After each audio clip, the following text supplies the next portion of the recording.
আমাদের সাধ্য অনুযায়ী আমাদের কাজ করে যেতে হবে। সাফল্য লাভের জন্য নির্ভর করতে হবে কার নিকট? ভরসা রাখতে হবে কার নিকট? নাকি সব কাজ কাম বাদ দিয়ে হাত গুটায়া আল্লাহ ভরসা? তাওয়াক্কুল শব্দটি আরবি শব্দ। এর অর্থ আস্থা স্থাপন করা, নির্ভর করা, ভরসা করা। কোরআন এবং হাদিসের পরিভাষায় তথা ইসলামী পরিভাষায় দৃঢ় সংকল্পবদ্ধ হয়ে পূর্ণ উদ্যমের সাথে কোনো কাজ করার সাথে সাথে এর সাফল্য লাভের জন্য আল্লাহ তাআলার উপর আস্থা স্থাপন করে নির্ভরতা ও ভরসা রাখার নাম হচ্ছে তাওয়াক্কুল। সালেহ আল উসাইমিন রহমাতুল্লাহি আলাইহি বলেন যে কল্যাণ অর্জনে এবং অকল্যাণ দূরীকরণে একমাত্র আল্লাহর উপর ভরসা করা এবং আল্লাহ রাব্বুল আলামিন যেই সকল উপায় অবলম্বন করতে বলেছেন সেই সকল উপায় অবলম্বন করা, এর নাম হচ্ছে তাওয়াক্কুল, অর্থাৎ আল্লাহর প্রতি ভরসা, আল্লাহর প্রতি পূর্ণ আস্থা, বিশ্বাস, নির্ভরতা।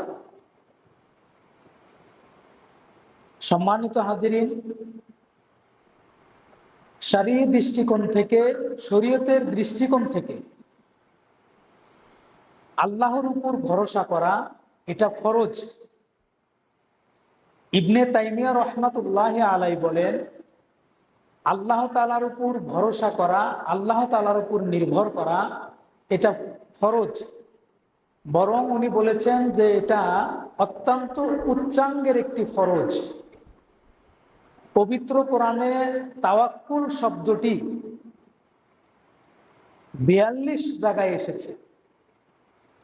অর্থাৎ আল্লাহ তাআলা প্রত্যক্ষ এবং পরোক্ষভাবে পবিত্র কোরআনে ৪২ বার বান্দাকে আল্লাহর প্রতি তাওয়াক্কুল করার, আল্লাহর প্রতি ভরসা রাখার, আস্থা, বিশ্বাস, নির্ভরতা রাখার কথা বলেছেন। আল্লাহ রাব্বুল আলামিন যদি কোনো কথা একবার আমর করেন, আদেশ দেন, নির্দেশ দেন, একবার বলেন, তাহলেই সেটা ফরজ হয়ে যায়। আর ৪২ জায়গায় আল্লাহ রাব্বুল আলামিন একমাত্র আল্লাহর প্রতি ভরসা রাখার কথা বলেছেন, নির্ভরতার কথা বলেছেন, তাওয়াক্কুলের কথা বলেছেন। তো এই জন্য এই তাওয়াক্কুল বিষয়ে সুস্পষ্ট জ্ঞান থাকা জরুরি এবং আল্লাহ তাআলার প্রতি ভরসা এবং তাওয়াক্কুল থাকা জরুরি।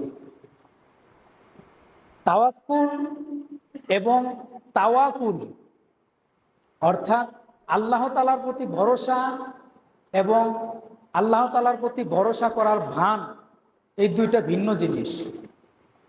অনেকেই আল্লাহ তাআলার উপর ভরসা বা তাওয়াক্কুলের মানে বোঝে কি, যে আল্লাহ সব কিছু করবে, আমার কোনো কিছু করার দরকার নাই, হাত গুটায় বসে থাকে, কোনো কিছুই করে না। এটা অনেকেই বোঝে, ব্যাখ্যা করে বা এরকম ভাবে বোঝার চেষ্টা করে যে কোনো উপায় অবলম্বন করে না, কোনো কাজও করে না, কোনো কিচ্ছুই করে না, শুধু বসে থাকে, আর আল্লাহ বুঝে আমারে সবকিছু আইনা একবারে সামনে উপস্থিত করে দিবে, আমি খাবো। এরকম অনেকেই বোঝে এবং এই চেতনার লোক আছে। এই জন্যে সালেহ আল উসাইমিন তাওয়াক্কুলের সংজ্ঞায় বলেন যে কল্যাণ অর্জনে, অকল্যাণ দূরীকরণে একমাত্র আল্লাহর উপর ভরসা করা এবং আল্লাহ যেই উপায় অবলম্বন করতে বলেছেন, যেই কাজের কথা বলেছেন, সেই কাজ করার নামই হচ্ছে তাওয়াক্কুল তথা আল্লাহ ভরসা। ইসলামী পরিভাষায় দৃঢ় সংকল্পবদ্ধ হয়ে পূর্ণ উদ্যমের সাথে কোনো কাজ করে যাওয়া এবং সাফল্য লাভের জন্য আস্থা স্থাপন করে আল্লাহ তাআলার উপর নির্ভরতা রাখা, ভরসা রাখার নাম হচ্ছে তাওয়াক্কুল। আপনি কোনো কাজ করবেন না, বসে থাকবেন, পরিশ্রম করবেন না, উপায় অবলম্বন করবেন না, আর ভাববেন যে আল্লাহ বুঝে আমারে সব খাওয়াইবে, না, এটা তাওয়াক্কুল নয়। এটা তাওয়াকুল মানে তাওয়াক্কুলের নামে ভান।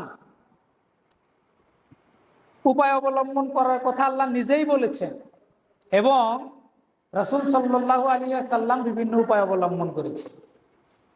উহুদের যুদ্ধের দিন রাসূল সাল্লাল্লাহু আলাইহি ওয়াসাল্লাম দুইটা বর্ম পরিধান করেছিলেন, লোহার পোশাক, একটার পরে আর একটা, দুইটা।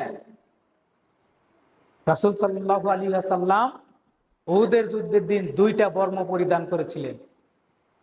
তো তিনি যদি এই উপায় অবলম্বন না করতেন, আল্লাহ ভরসা, কিন্তু তিনি এই কথা বলেন নাই। তিনি নিজের সাধ্য অনুযায়ী উপায় অবলম্বন করছেন, দুইটা বর্ম তিনি প্রদান করেছেন, লোহার পোশাক তিনি গায়ে দিয়েছেন উহুদের যুদ্ধের দিন। মক্কা বিজয়ের দিনে রাসূল সাল্লাল্লাহু আলাইহি ওয়াসাল্লাম লোহার হেলমেট তথা শিরস্ত্রাণ পরেছিলেন। রাসূল উপায় অবলম্বন করতেন।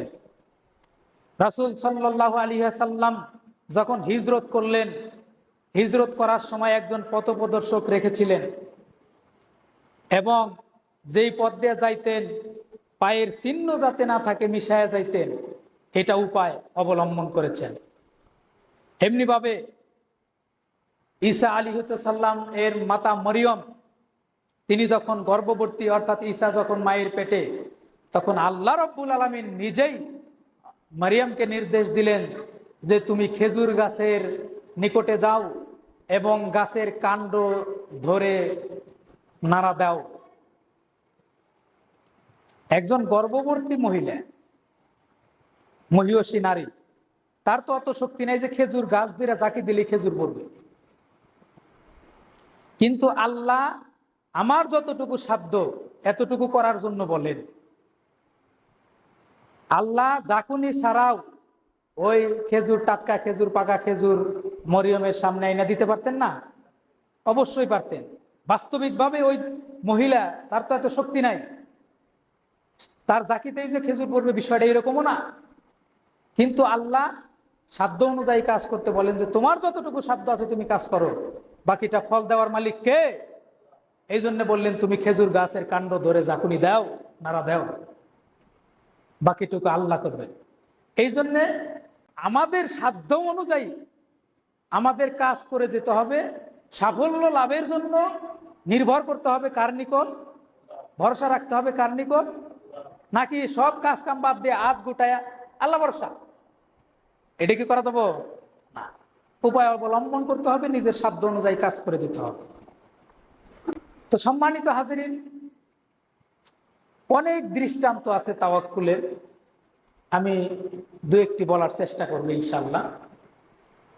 এক যুদ্ধের থেকে ফেরার সময় রাসূল সাল্লাল্লাহু আলাইহি ওয়াসাল্লাম এবং সাহাবায়ে রিদওয়ানুল্লাহি তাআলা আজমাইন একটা বৃক্ষের নিচে, গাছের নিচে ঘুমায় গেছে। সবাই ঘুমায় গেছে। ইতিমধ্যেই রাসূলের এক দুশমন, ইসলামের দুশমন, সে আয়েশা রাসূল সাল্লাল্লাহু আলাইহি ওয়াসাল্লামের নিকটে আয়েশাই তরবারি কোষমুক্ত করে রাসূল সাল্লাল্লাহু আলাইহি ওয়াসাল্লামকে মারার জন্য উদ্যত হইলেন, মারার জন্য উদ্যত হইলেন। এবং ওই যে দুশমন কাফের, সে এইভাবে বলতে লাগলো যে হে মুহাম্মদ সাল্লাল্লাহু আলাইহি ওয়াসাল্লাম, তোমাকে এখন কে রক্ষা করবে?